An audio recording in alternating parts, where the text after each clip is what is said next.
They're servant leaders. And one of the things that we wanted to do as for the Minority Business Alliance is convene them to share as we navigate, like I said, this unique experience, one of the darkest hours in our community and in our nation, and navigate this, the delicate pull between economic stability and our seeking that, and stability of health and safety, because both of these things are very important. And that's a very touchy topic. It can become political, but we know within everything we need and we seek balance in our lives. So I'm very honored to have Elizabeth Cromwell, the president and CEO of the Regional Chamber of Commerce, Dr. Tarron Richardson, our City of Charlottesville City Manager, and Roger Johnson, the Director of Economic Development, all on our panel. What we'll be doing is sharing a broad question to them all, and then we'll open up after they present. They'll have 5 minutes each to present what's going on, and then we're gonna quickly hop into Q&A. So I hope you all have good questions, and we really want to accelerate that opportunity that we all have to get better, to get informed, and be inspired by one another, right? So without further ado, our broad question to our panelists is simply, during COVID-19, with all the challenges that this community has been doing and experiencing, our efforts to continue to get valid information out to the minority business community, as well as the community as a whole, as far as access to resources and to capital and to just social resources overall. Please share with us what your shop, what your organization has been doing. Like, what's the newest, what's the updates on what your shops have been doing in this vein. We'll start off with Elizabeth, we'll move to Tarron, and then we'll pass it on to Roger. Sorry, Roger. Elizabeth?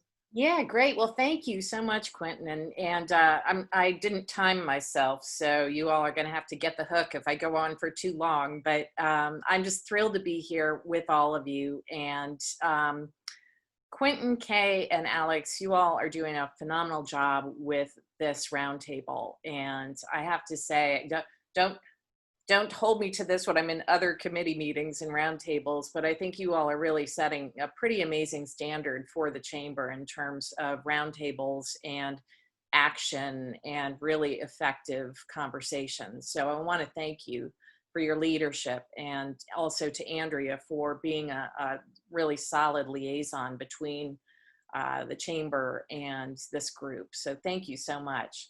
Also wanted to let you know I'm thrilled about the Endurance Fund. I think those awards were really important, and look forward to continuing to see how that plays out in the community. I think it really sets a fantastic tone and example. So thank you also for your leadership on that. And I have a lot to cover, and so I thought what I'd do is pull up a quick slideshow to keep me on track. But again, it really just kind of scratches the surface of a lot of what we've been doing over the last few months at the chamber. And let me know if you can see that. Is that coming up as a slideshow? Yeah? Yeah. Okay, great. So we were quite busy between January and March. Working on, we have some new board members. Very excited about the board we have in place right now, under the leadership of Chair Christine Nardi from the Center for Nonprofit Excellence. And so we had a retreat in January, and we talked about, frankly, a lot of things. The chamber has been involved in so many things, and I kind of felt like too many things, that it was really hard to say in 30 seconds to anybody exactly what the chamber was trying to accomplish.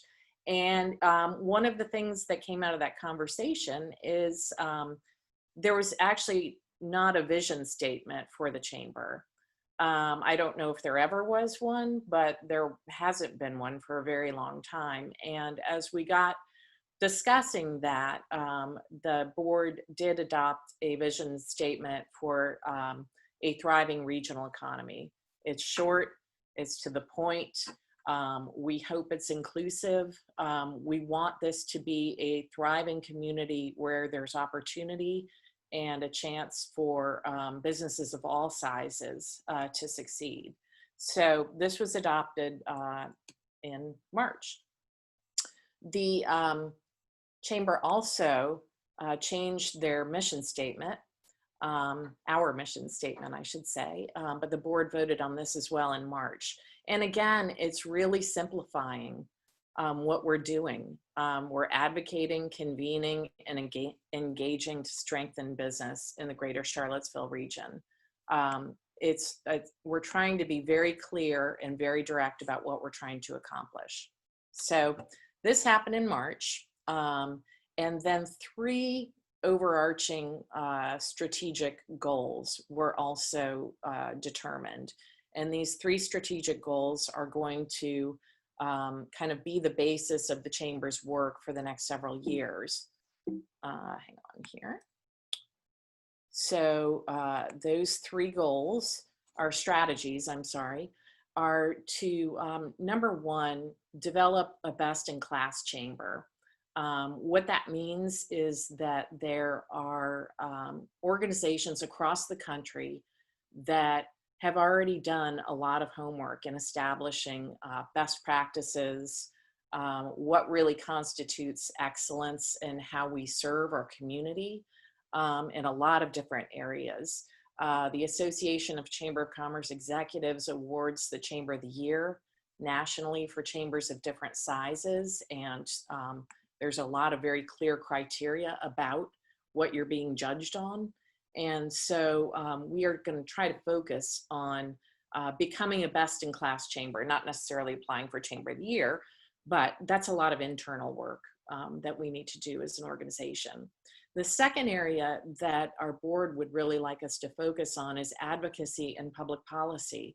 I'm glad to see Grant is on the call. Grant is the co-chair of our new public policy committee. And the goal for advocacy and public policy for the chamber is to be able to speak with a common voice on issues that are, focused on legislation or standing up for businesses of all kinds. And we're trying to create a channel to make that happen. Our new public policy committee, we would like to be a think tank for all of our other roundtables and councils. So if the Minority Business Alliance is interested in seeing change regarding some types of legislation or advocacy, we have an in-house kind of think tank to help figure out the best path forward. And then we can hopefully bring those recommendations up to our board and have our board endorse big positions, which I feel like this organization has not done in a very holistic way for a while. The third big area of focus is to strengthen business and economic development in our community. And that's through resources, through training, through roundtables and councils, through networking, through Leadership Charlottesville, and by working with our partners at the city, at the county, and at the university. And just to give a shout out to those partners, especially lately, they have raised their hands to help us in many different ways. And so I'm excited to see more of that kind of collaboration and dialogue. So all of this, I'm framing that out to say that all of this happened before something called COVID-19 came and turned our lives upside down. The next step was supposed to be in this process that we build out our action plan for all 3 of these areas. Instead, as we all know, COVID-19 struck and has had a devastating impact on everyone. And so one of the things that at the chamber we thought about, and in talking to some other partners, we thought, well, could we serve a role as a convener to kind of open up conversation about the, the, the biggest pain points, the concerns of our business community and our community leaders. And so that's where this idea for Project Rebound started. And I'd like to thank some of you on the call today have participated in that and shared your time. And I'm very, very grateful for that. What we have now is a report that we're getting ready to put out within the next several days. And it is a very long, dense document that captures the conversations that happened among some 300 or so folks who volunteered to participate. It's really identifying a lot of concerns and opportunities and mostly showing where we can do a lot more. And so we are inspired to take this as a starting point and grow in a number of areas. The second point here where it says identify opportunities and priorities, one thing that the report brought out is there are certain things that are pain points for everybody during COVID-19. Childcare, for example, came up over and over and over again, and how everybody is going to have a hard time going back to work or getting, you know, your business back on track or finding clients or whatever, if we don't have a solution for getting our kids back into some kind of educational program and daycare. But there were also sector specific needs. For example, our small business roundtable brought up in a number of different ways, access to capital is a big concern. Also, I know a lot of our minority-owned businesses also brought up access to capital as a key issue, and it's definitely something that we've identified for more discussion and more focus and more action. Finally, I think what we got out of this report is people want to talk a lot more and coordinate, because there's a lot of activity happening right now. And one thing we've discovered is that it's really easy for people to kind of work past each other or duplicate effort. And so we're trying to help ensure that that doesn't happen as we all move towards some shared goals. Some of the next, the output there that's coming up is the Project Rebound Toolkit. Maybe you've heard about this, but this is something that we wanted to go ahead and produce before the report even came out, because so many, particularly small business and minority-owned businesses, said we would really like some direction and assistance as far as what do we need to do to reopen safely. I should say more broadly, I think everybody was asking that too, because there was a lot of conflicting information. So we went ahead and worked with the state and a lot of partners to put together a reopening checklist, some signage, and have made free masks available for businesses. And these are available now across the area at the Tax Ladies, at Ix Park, and at UVA Research Park. So that's something that we went ahead and launched a day or two ago. The report again will come out later this week. And we're also in the process of producing some Project Rebound videos that are highlighting some of our local businesses who are engaging in best practices. So it's a way for us to kind of showcase a business and also educate our community. So that's where we are right now with Project Rebound.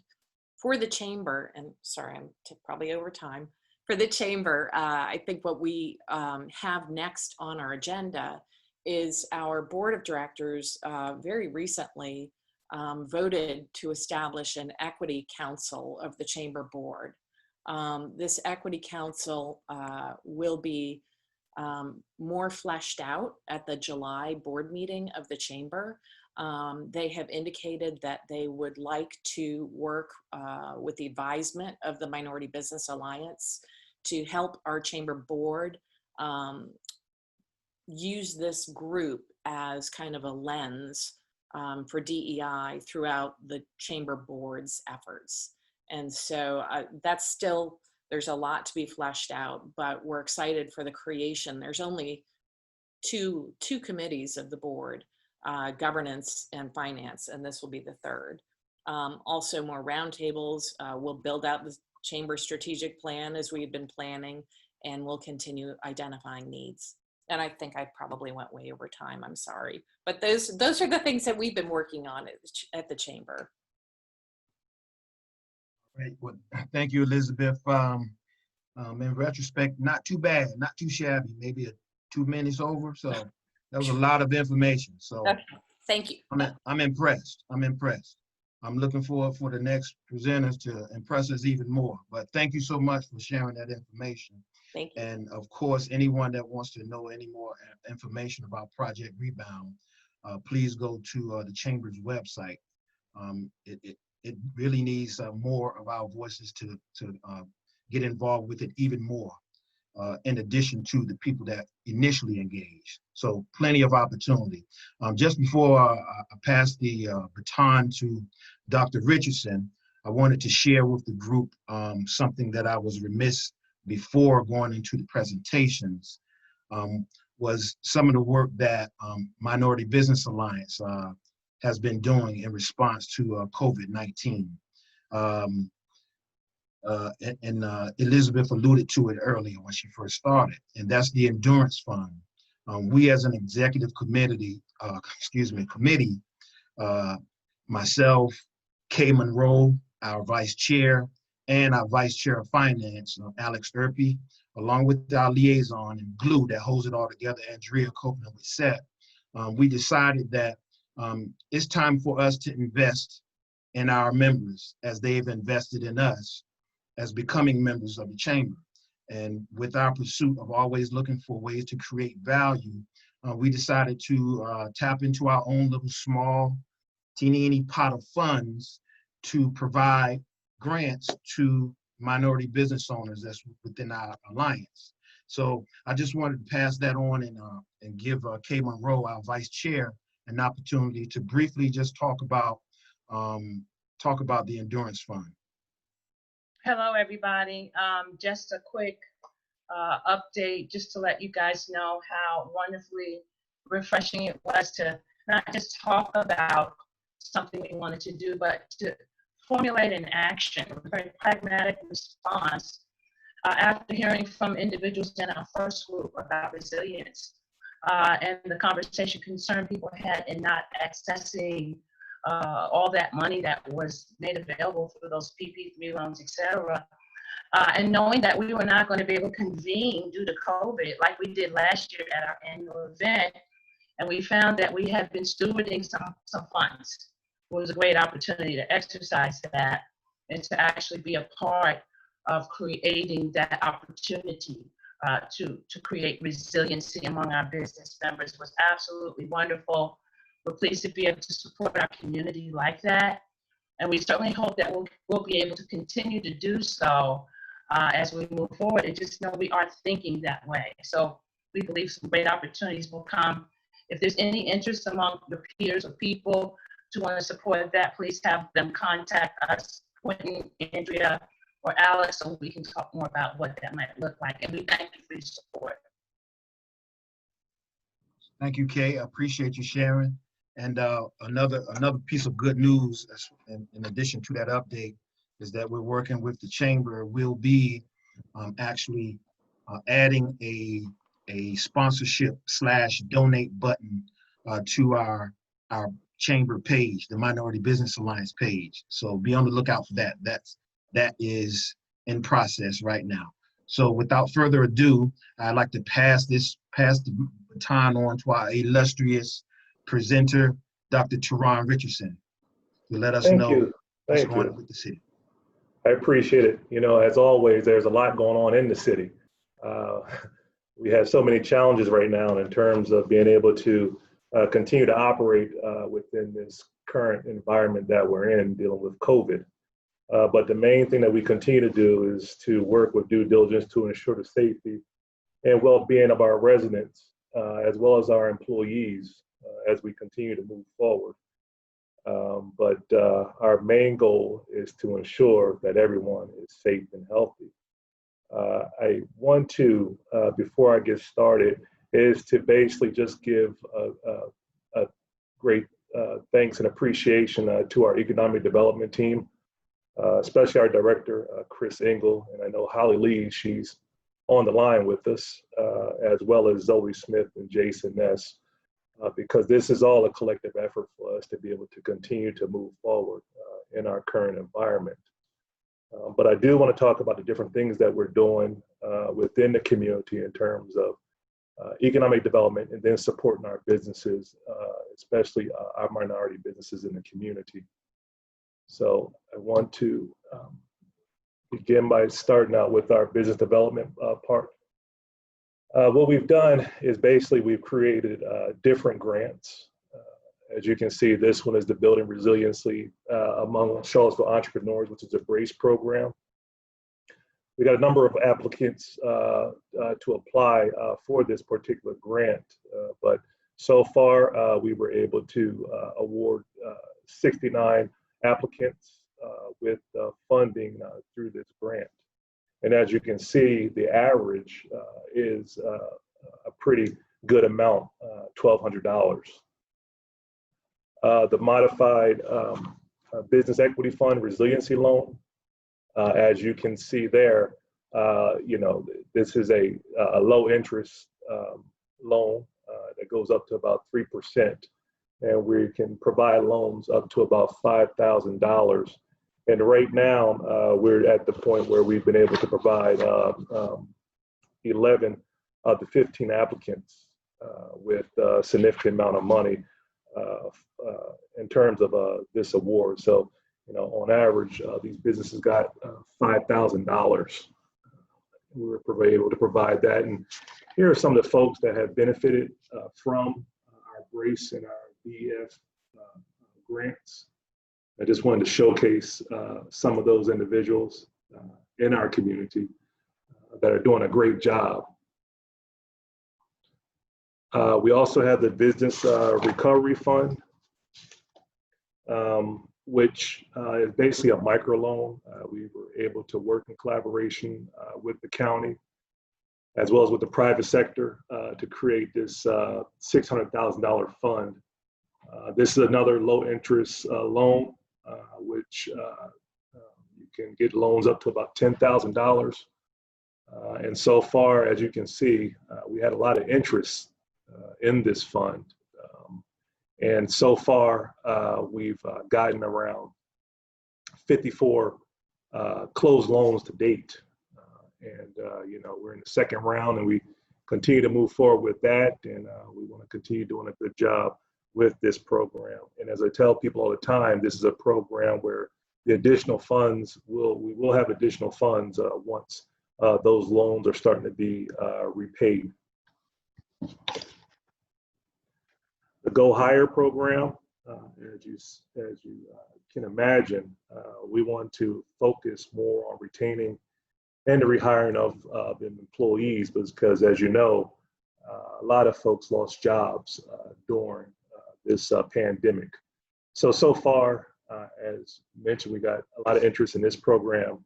Also, we've awarded 30 to the different businesses, and the average grant award is about $3,300.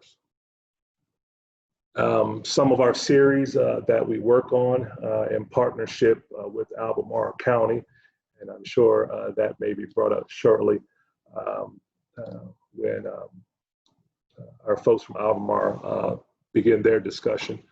But some of those programs, as you can see right there, are basically talking about getting us through this COVID-19 pandemic and just how to, navigate through it.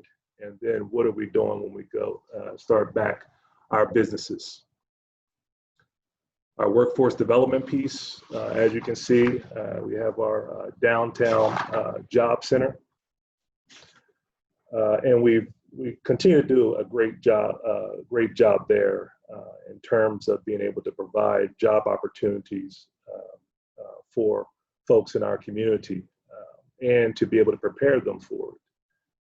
And with those webinars, as we talked about earlier, some of these are in addition to those. We talk about resume writing, online job searches, and financial literacy and time management. And when you look at the Trade Builders Academy, we're partnering with CRHA, and what it is basically just training people how to do remodeling as well as repairs. And then some of our employer spotlight things that we're doing. We do offer through the Job Center. We do the postings of various job openings, as well as we do a variety of other things, as you can see, as listed, to be able to prepare folks for the workforce, as well as to ensure that they have the necessary things to be able to go out and apply for jobs. The Home to Hope is a program that we continue to move forward with, and we have budgeted, once again, going into FY21, budgeted that with a significant amount of money to be able to continue that program. They've done some very good things in terms of working with our folks coming back into our community. They've done food drives, they've done peer support groups, and just a number of things that they've been able to do within our community. And as I talked about reentry, to ensure that these individuals are provided with all the things that they need to be able to be successful when they come home. And I'm very appreciative of our team and the things that they've been able to do to be able to get that done. And lastly, I just wanted to show some of the things that Home to Hope has been able to do and some of the different programs. And I'll end there. I don't want to take up too much of your time, but I just was one to be able to show you all the things that we are doing in the community during this pandemic, as well as trying to support our minority-owned businesses. All right, so thank you, Dr. Richardson, for taking the time to share.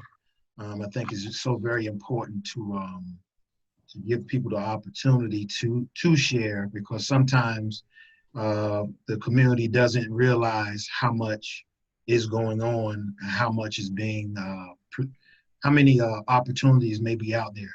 So we thank you, and we move right along to Roger Johnson and letting us know Albemarle County is doing for us. Be glad to, Quentin. Thank you for hosting me.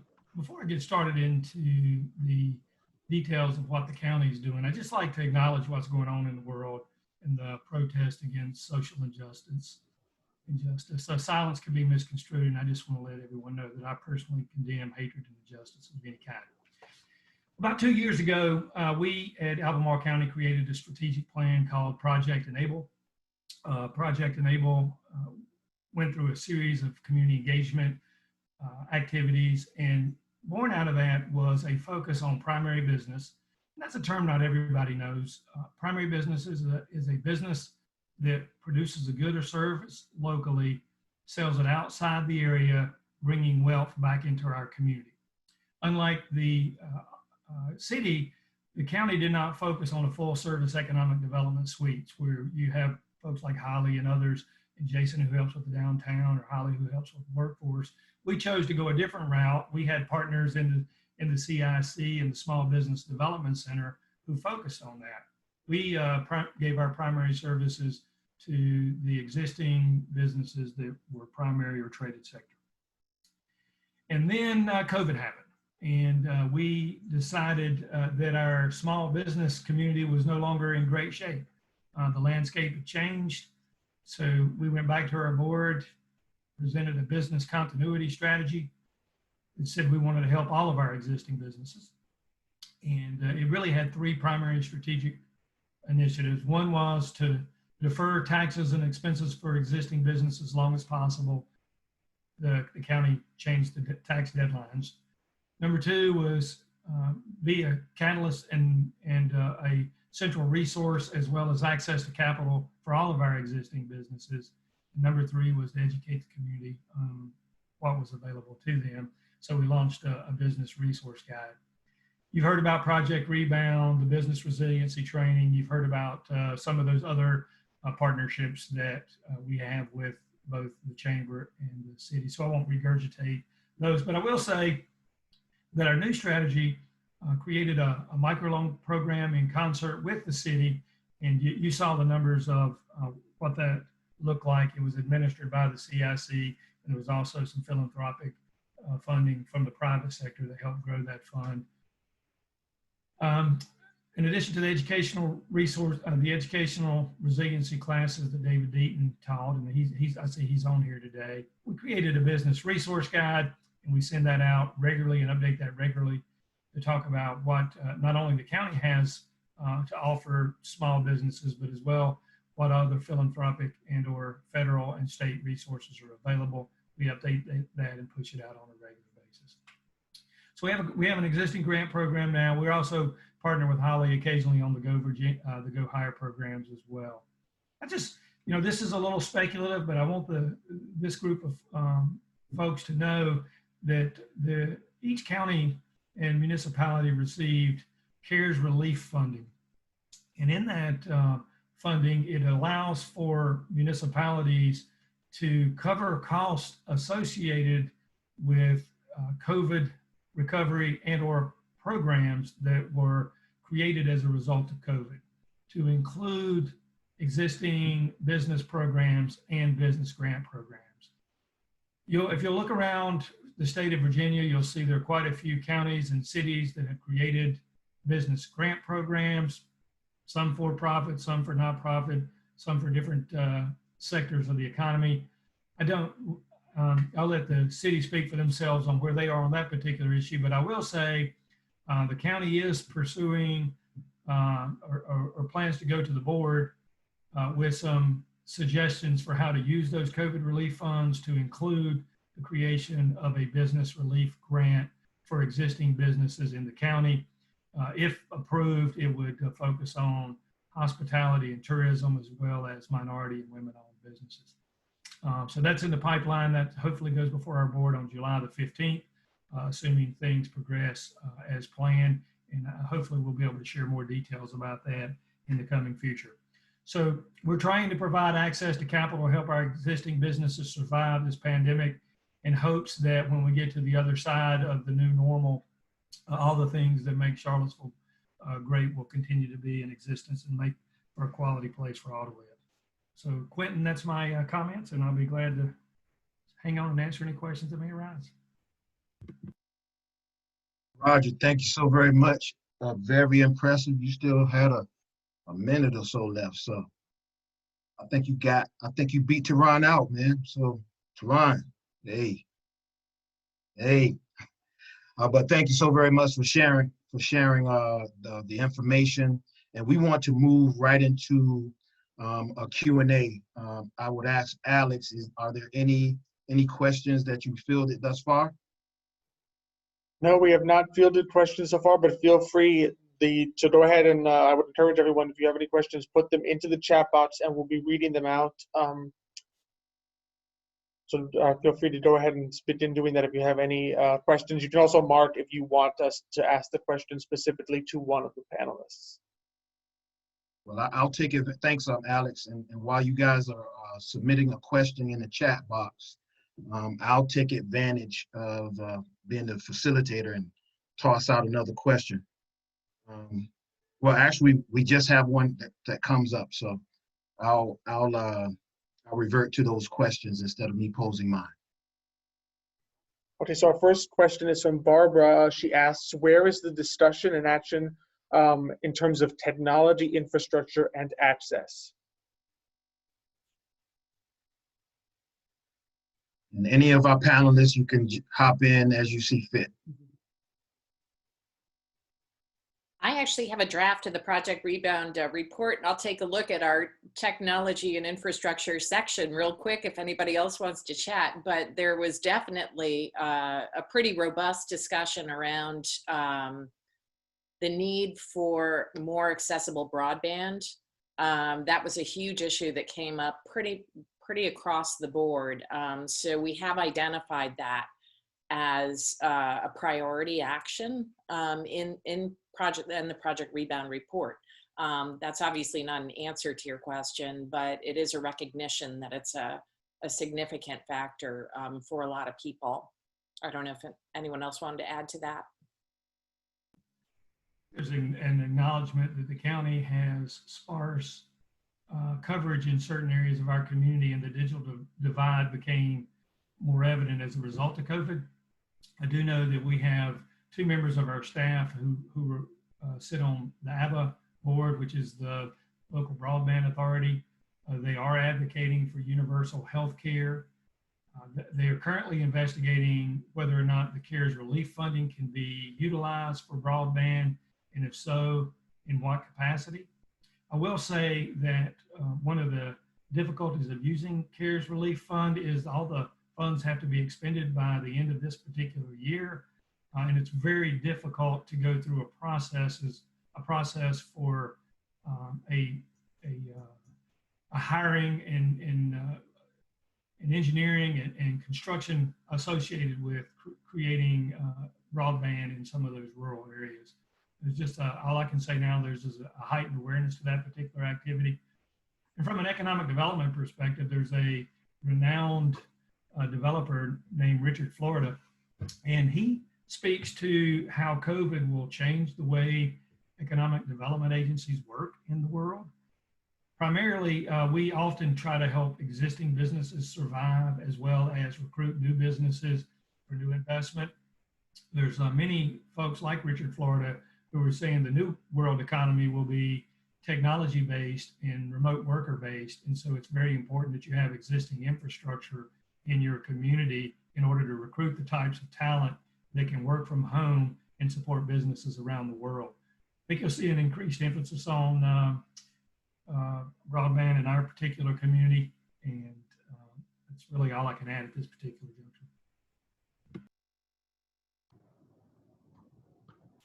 I'm not going to add anything to that, Roger. I think you and Elizabeth did a great job with that. But I'll move on. I see that there's another question. Is our Go Hire still active in the city? I'm going to say yes. And if you need more information, as I always tell everyone, if you would contact our Economic Development Department, and they can share information about Go Hire as well as our other programs that may be of interest to everyone. And also too, yes, we are doing, we did utilize some of our CARE funds to be able to provide dollars to small businesses. And I'll just give you a key piece of that. What we've been able to do right now, which we just adopted it a few days ago, was that we provided a significant amount of money to small businesses for grants and commercial corridor support, as well as basic support of services such as housing and different things like that in our community through the CARES Fund. But we did provide a significant amount of money to our small businesses and what so have you in our community.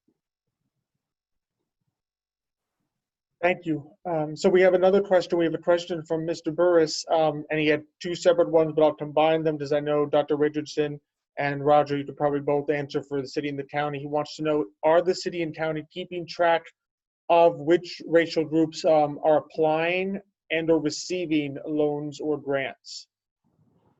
That is correct. We are doing that through our Economic Development Department, keeping track of that and what we are providing to businesses. So they do have that information. As I mentioned before, you can contact our Economic Development Department and they will provide you with that information.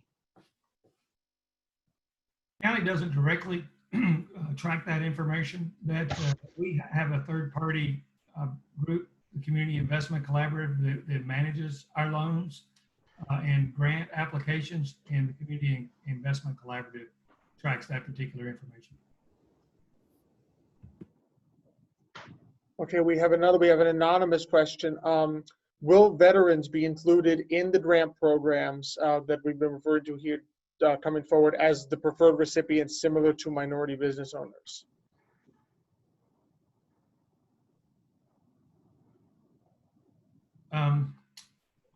The short answer is I don't know.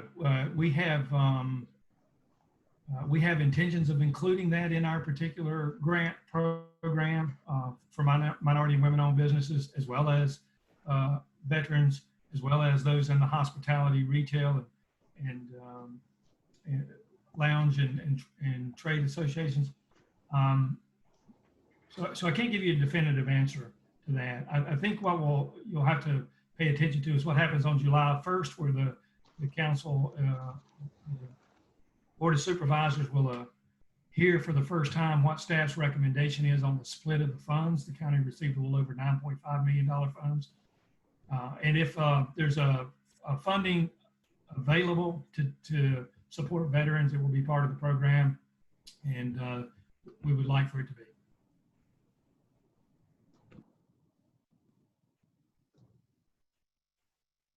We also had a specific question for Dr. Richardson from Mr. Williamson. Considering the documented need for housing in the city of Charlottesville, he asked, when will the city's neighborhood development services begin accepting applications again? Apparently they've been frozen.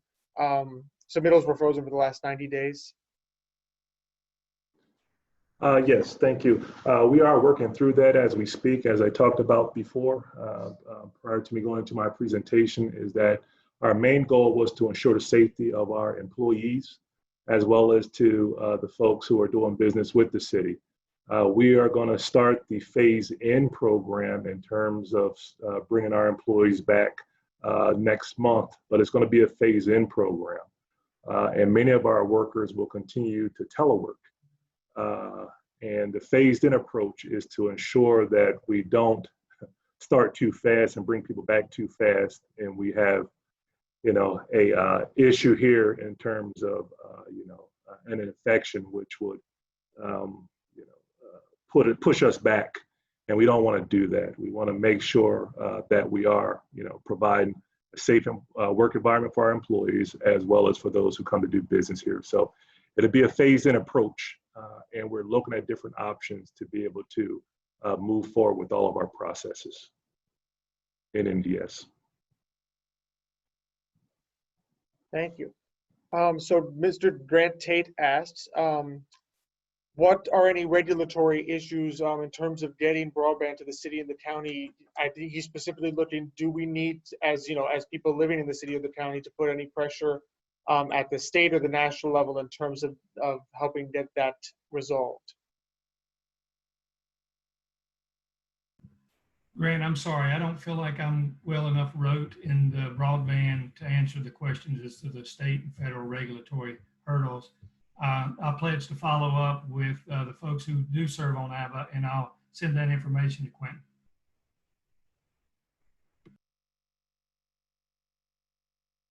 I'll also point out that that's a great opportunity potentially for our public policy committee to work in concert with some of our other committees, if that's something that we can determine the right path.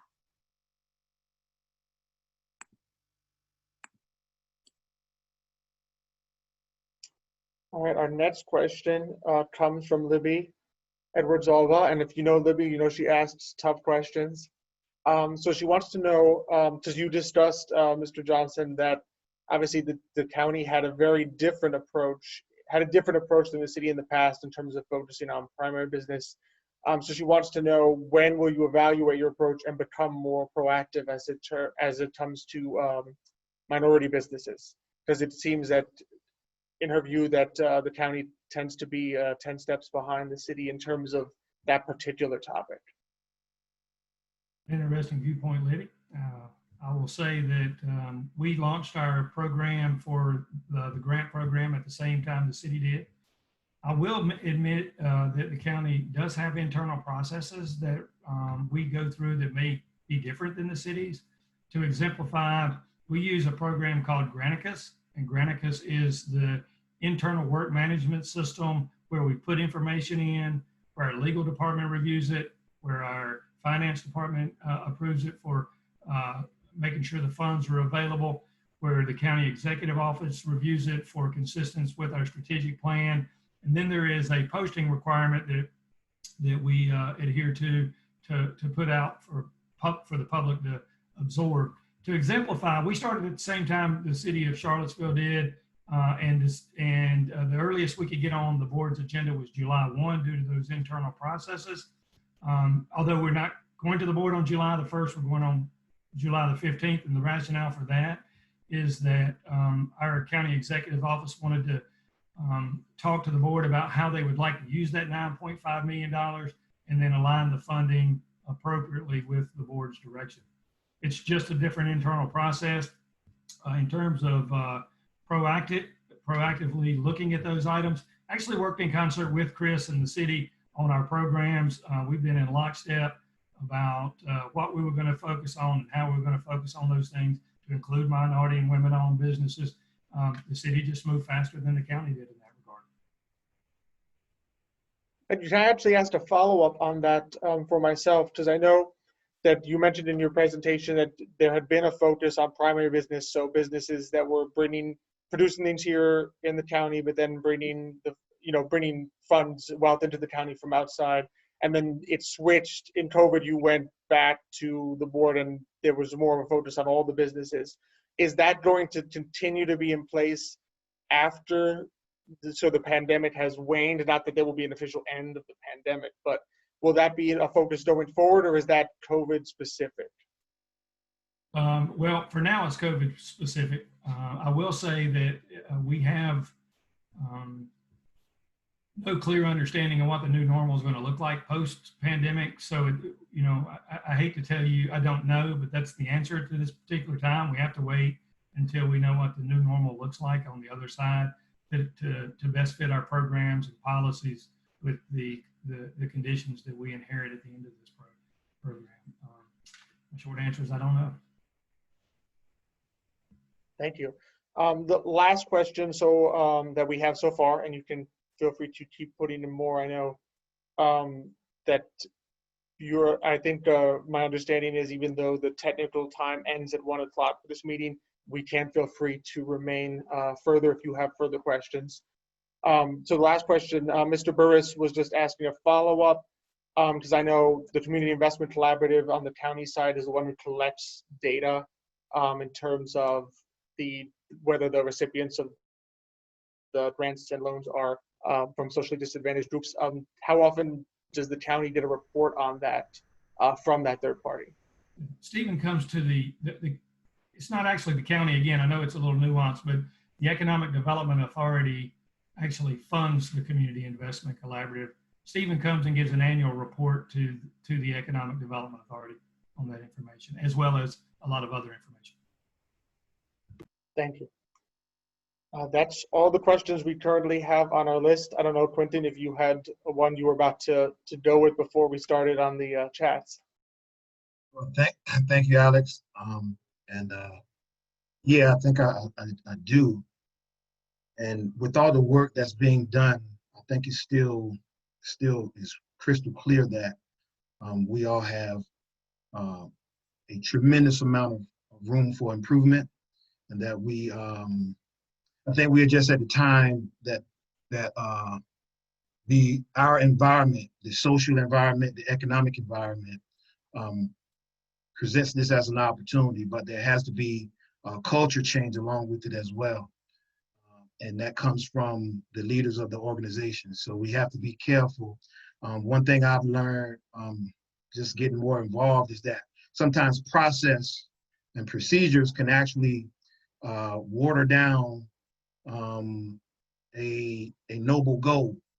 So my question is this personally I've seen, and I've kind of started tuning out of the news, but two things that I've seen in the news is of these major landmark decisions that have come to the forefront, and one has been for the LGBTQ community, and the other landmark decision has been for the Latino community. And so I applaud both of those landmark changes, but my concern is I don't see any landmark decision for the African American community. And so for me, in my lens, it falls as we have black bodies, black and brown bodies that are dying or getting murdered in the streets, and it can still get watered down when it comes down to the focus on African American upliftment and addressing African American issues. It can get lost in the sauce. And just for me, I could be wrong. It could be a landmark agreement coming down the pipe. But just for me, it looks like another level watered down. So I'll get off that soapbox and pose this question to you guys, and I'll swing it back to economic development. Different people have different definitions of economic development, and one is like the process by which you increase or improve the economic well-being or the socioeconomic well-being of the citizens of that community.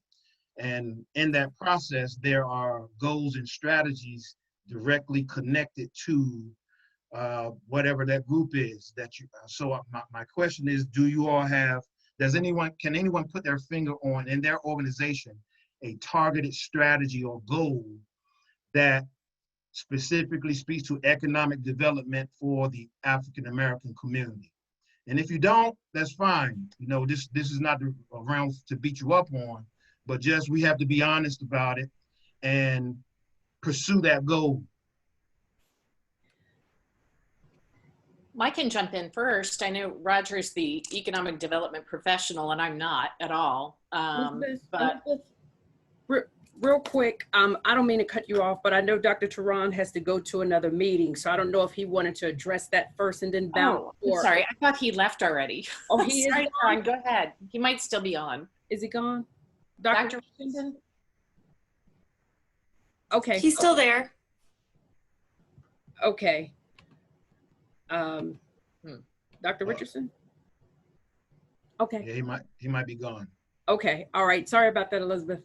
That's okay. I was just going to say that I don't believe we have had a formal approach as you were inquiring about, but I can say that with our board's steps that they've taken in the last several months to create both an equity council and have one of the 3 key focuses for the organization on economic development, I predict that you will see something like that in the coming months, and we would love to work with this roundtable to help make that happen. Yeah, I appreciate the opportunity to answer that question, and the answer is yes, Quentin. We do have a specific strategy. It's not very well defined, and I'll be happy to explain why. We in December 2 years ago, we as a county adopted our first economic development strategic plan. It was during that exact same time frame that the county formed its first Office of Equity and Inclusion. If you don't know, that office is managed by Siri Russell. So we invited Siri to be part of our strategic planning process. And at that particular time, Siri did not have, she was literally brand new in this particular role. And she did not have yet formed her strategy, what she wanted to accomplish. So we wrote a generic statement. It's under goal 3. I don't know if you can see my book or not, but for those of you, this is Project Enabling Our Strategic Plan. It reads, Objective 2, support internal staff efforts to engage in issues of diversity, equity, and inclusion. I recognize that's a very generic statement, and it has to do with the timing of when this particular plan was adopted.